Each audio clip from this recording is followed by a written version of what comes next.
guys, how are you doing? It's Catherine, and it is day 17 of Designer December. So first of all, yes, I'm sorry we're running a couple of days late, but it is for good reason. What we're doing is actually adding way more images a day into tangent templates than we expected.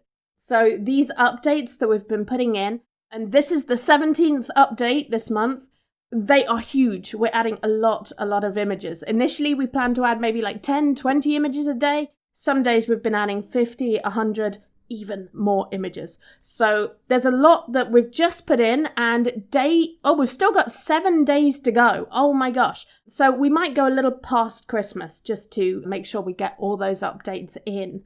And we have big plans for tangent templates next year. A lot of you are asking for big features, and we are listening to all of them, and we're working as hard as we can and as quickly as we can to make this tool awesome, to give you guys everything you need to design really beautiful pages. We have been smoothing it out, upgrading the interior designer as we go. The tool is still in beta right now. What that means is that we haven't completely cleared it as perfect and flawless. It's pretty solid. It works really well.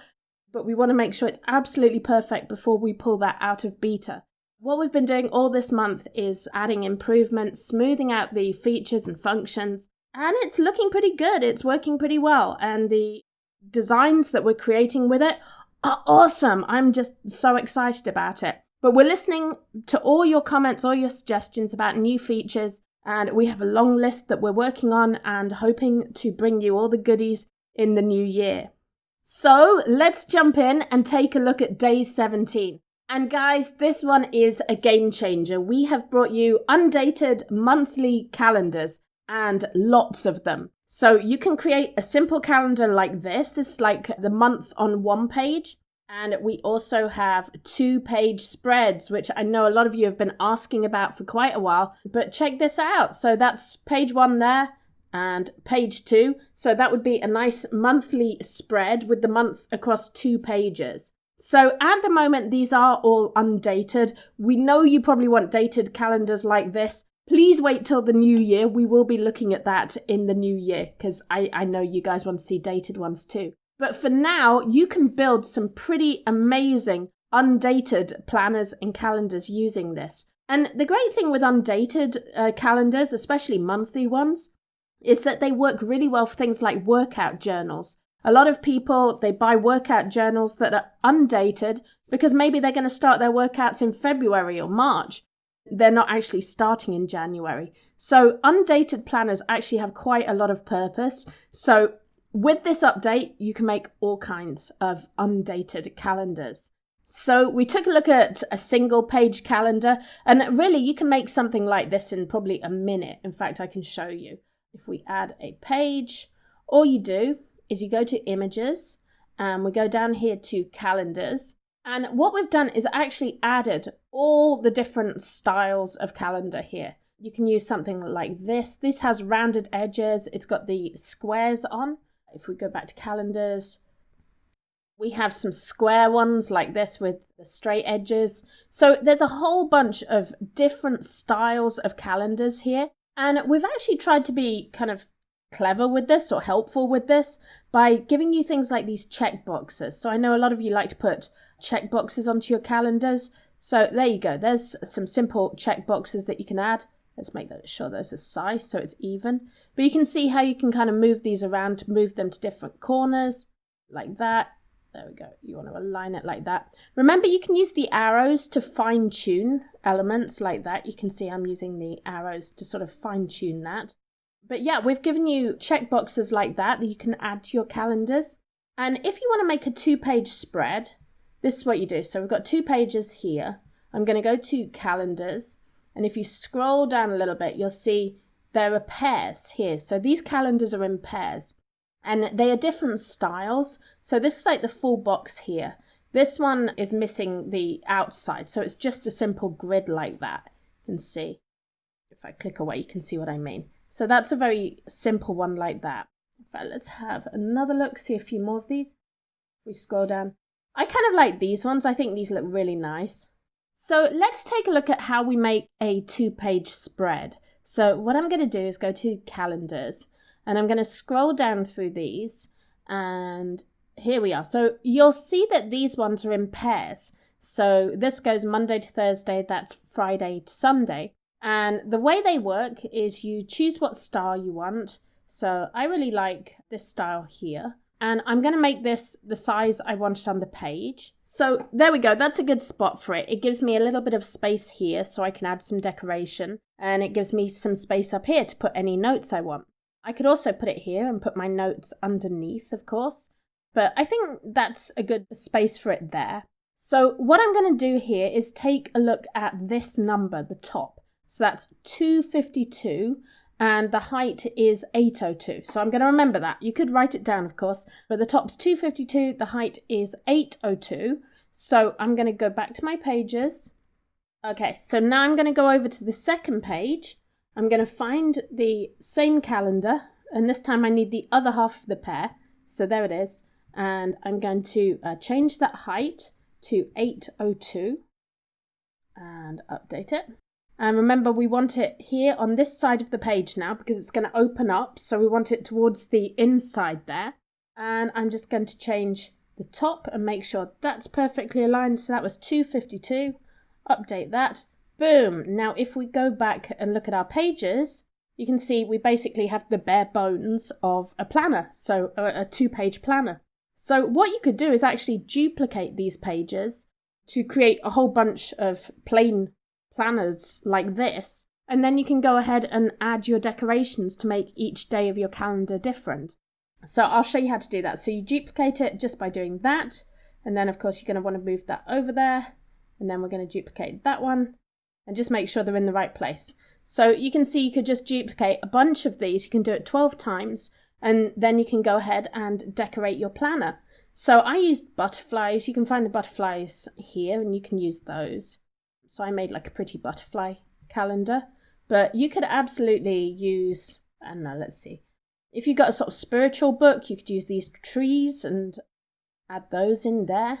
You could use the planets if you're doing like a kid's planner. If you were doing a kid's book, you could use something like the planets or the animals we've got. Yeah, let's put some planets in there. That would be fun. There we go. So you can see you can really just play with this, add whatever features you want to it, and really decorate the calendar to look exactly like you want it. You can add whatever text you want at the top, so you can put like notes.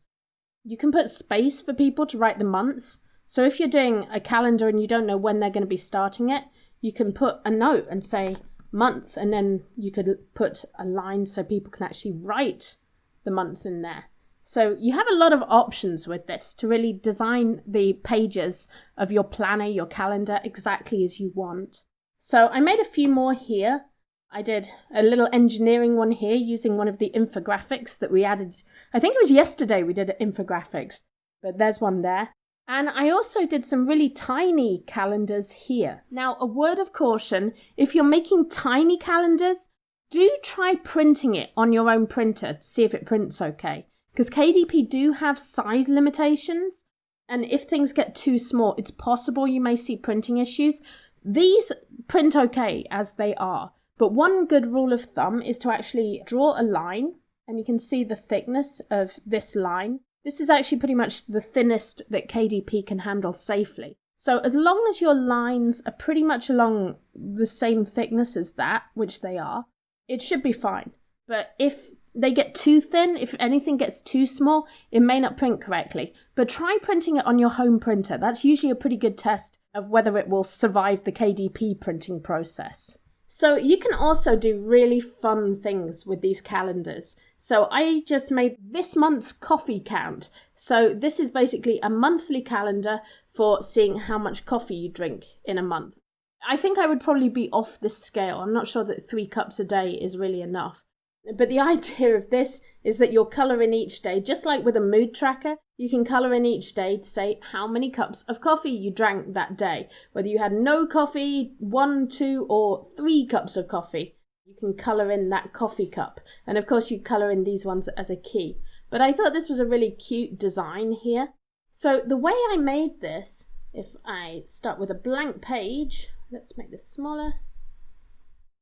So the way I made that particular calendar is I went to calendars and I grabbed, let's see. So I actually got one of these groups of squares. So these are basically a 7x6 grid, which is pretty much the standard calendar grid. Because you have to, like a month can start here or it can start there. So you need to make sure you have like enough weeks, because there can potentially be up to 6 weeks in a month. So I know that sounds mathematically weird, but stick with me. So what you can do is you put this on the page, and we kind of mix and matched these calendars. So you've got the rows of squares. So those are squares with straight edges. These are ones with rounded edges. These are kind of deeply rounded. These have slightly rounded edges. So just 3 different styles there. We also have a bunch of headers for these. So it's nice to pick headers that match these. So if you've got rounded edges, I recommend using headers with rounded edges. And we have white ones there. We also have square ones.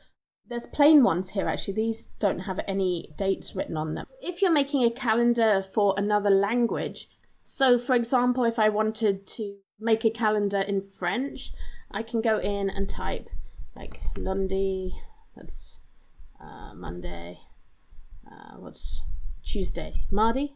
And then what you can do is probably want to make that a little bit smaller and drop that in here.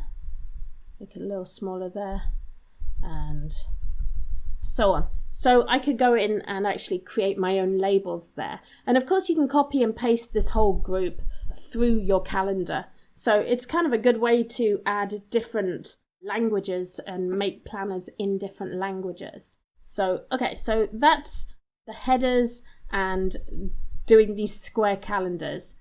So I could also choose this one. There we go. Let's see how that looks. So yeah, different styles, different headers, different ways to use this.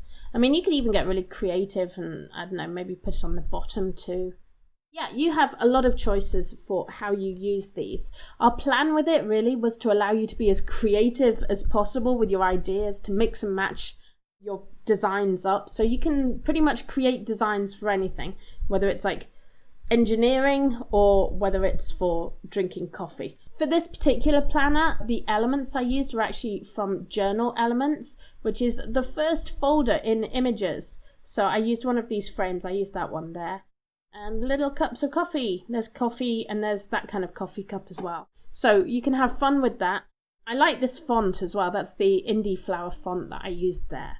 So there we go. That is calendars. Lots of different ways to use them. I think they look great. I'm really, really happy with them. Remember, you can also change the colors, or at least change the shades of these calendars. So you can have it in black if you want a really striking look. You can also make it sort of mid-grey, and you can make it super light if you want to. But do be careful with that. You probably want people to be able to read it well. Another thing I want to say about line width, and we talked about a little bit about having a line width on small designs like this. If you're worried about them, I recommend making them black, like making them a really dark grey or black, because then they're more likely to print well and look good in your finished book. Alright guys, I hope you really enjoyed this. So today we added monthly planners. We have a lot more coming. This was day 17 and we've got 7 more days to go. So hang in there. It may take us a little bit past Christmas, but we're bringing all the goodies to you and we're loving your feedback. We know you guys are having a lot of fun with this. We hope you continue to do so and come up with some amazing creations with it. Have a good one. Bye.